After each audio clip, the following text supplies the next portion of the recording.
আমি doctor S Chakraborty, clinical and interventional cardiologist. আজ আমার আলোচনার বিষয় একটা বড় হার্ট অ্যাটাকের কতদিন পর আপনি এনজিওগ্রাম করাবেন। আসলে একটি বড় হার্ট অ্যাটাক যখন হয়ে গিয়েছে তখন কিন্তু মাথায় রাখতে হবে যে বড় হার্ট অ্যাটাকের একটা কারণ, সবচেয়ে বড় কারণই হলো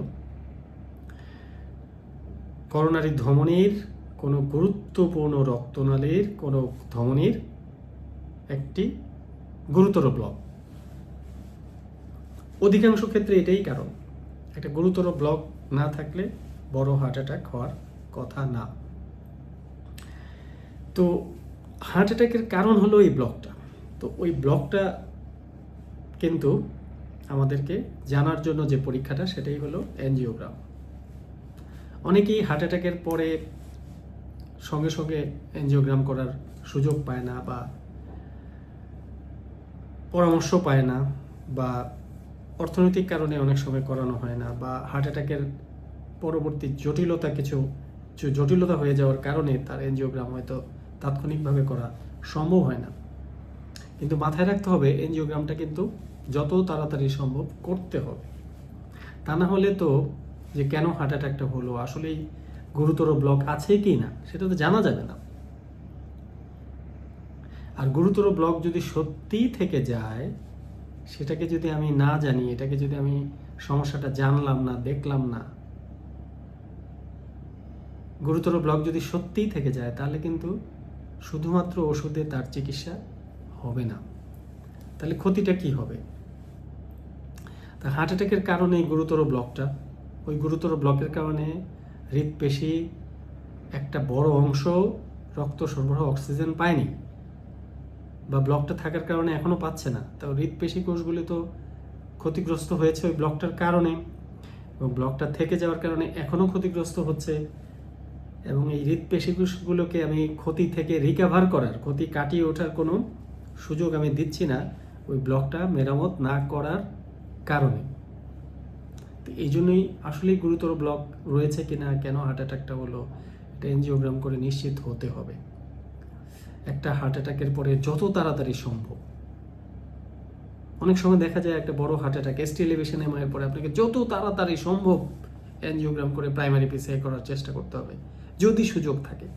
এখন আপনি একদম দেশের একটা প্রত্যন্ত এলাকায় যেখানে প্রাইমারি PCI করার কোনো সুবিধা নেই, তাহলে তো কিছু করার নেই। তাহলে তো ইনজেকশন দিয়ে আপাতত চিকিৎসা নিয়ে তারপর যেখানে এনজিওপ্লাস্টি অর্থাৎ প্রাইমারি PCI চিকিৎসার সুবিধা পাওয়া যায় সেখানে রোগীকে স্থানান্তর করতে হবে দ্রুত।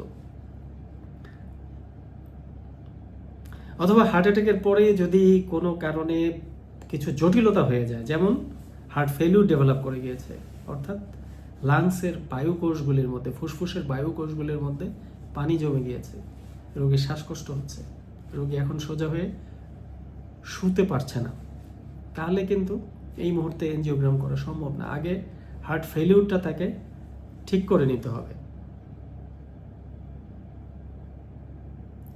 এরকম আরও কয়েকটা কারণ রয়েছে যেটা থাকলে, ইনফেকশন থাকলে এনজিওগ্রাম করা যাবে না, কিডনির কোনো বড় ধরনের সমস্যা থাকলে এনজিওগ্রাম করা যাবে না। তো একটা হার্ট অ্যাটাকের পরে এই জটিলতাগুলো কিন্তু অনেক সময় হয়ে যায়।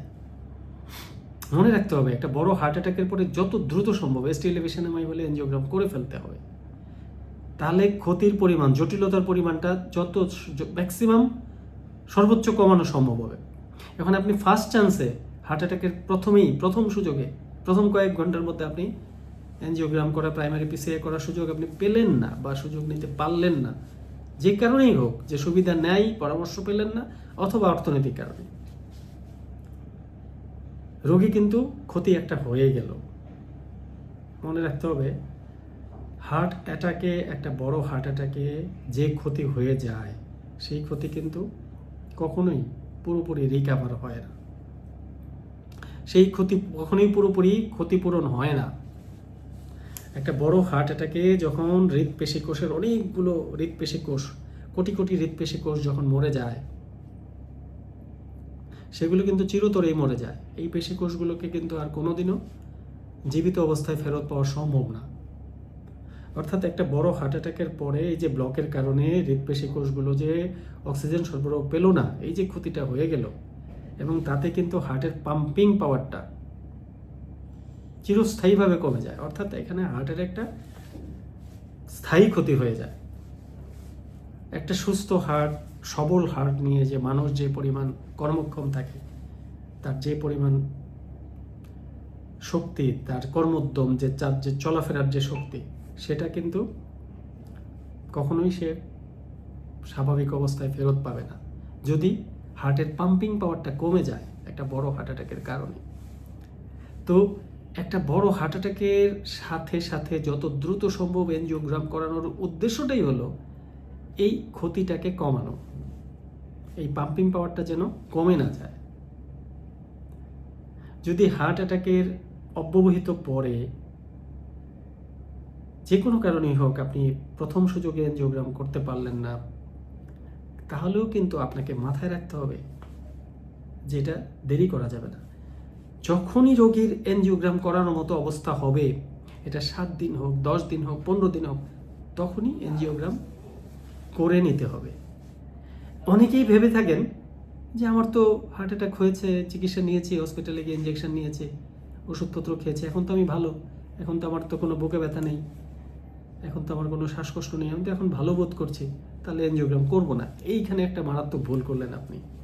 আপনি আপাত দৃষ্টিতে ভালো আছেন, এর মানে এই নয় যে ভেতরে সব কিছু ঠিক আছে।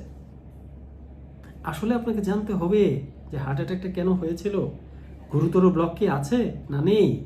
গুরুতর ব্লক যদি থাকে তাহলে কিন্তু আপনার ক্ষতির পরিমাণ বাড়তে থাকবে। এক হলো হৃদপেশি কোষের ক্ষতি, আরেক হলো একটা রক্তনালী যদি গুরুতর ব্লক থাকে 95%, 98% বা এমনকি 100% ব্লক, সেটা কিন্তু একটা সময় পরে পার হয়ে গেলে পরে দেখা যায় যে এমনভাবে বন্ধ হয়ে গিয়েছে চিরদিনের জন্য, 100% বন্ধ হয়ে রাস্তাটা শুকিয়ে গিয়েছে, তখন কিন্তু এটা পরবর্তীতে আর কোনো চিকিৎসা করেই কোনোভাবেই ওই রক্তনালীটা আর ব্লকটা আর মেরামত করা যায় না। এমনও হয় যে একটা সময় পার হয়ে গেলে পরে বাইপাস অপারেশন করেও কোনো লাভ হয় না। অর্থাৎ এই রক্তনালীটা ব্লকের কারণে এটা তো চিরতরে বন্ধ হয়ে গিয়েছেই, এমনভাবে বন্ধ হয়েছে, শুকিয়ে গিয়েছে রাস্তাটা, যে এখানে রিং করানো বা অ্যাঞ্জিওপ্লাস্টির মাধ্যমে, স্টেন্টিংয়ের মাধ্যমে এটা আর খোলা সম্ভব নয়। এবং এই রক্তনালী হৃৎপিণ্ডের যেই অংশটাকে রক্ত সরবরাহ করতো, সেই অংশের পেশিকোষগুলি এমনভাবেই চিরস্থায়ীভাবে ক্ষতিগ্রস্ত হয়ে গেছে যে এখানে আর স্টেন্টিং করিয়ে বা বাইপাস অপারেশন করিয়েও কোনো লাভ হবে না। কাজেই স্থায়ী ক্ষতি যেন না হয়, আপনাকে এটা মাথায় রাখতে হবে যে একটা বড় হার্ট অ্যাটাক হয়েছে মানেই যত তাড়াতাড়ি সম্ভব প্রথম সুযোগ পাওয়া মাত্রই এনজিওগ্রাম করে নিতে হবে। সবাই ভালো থাকবেন, সুস্থ থাকবেন। ধন্যবাদ সবাইকে।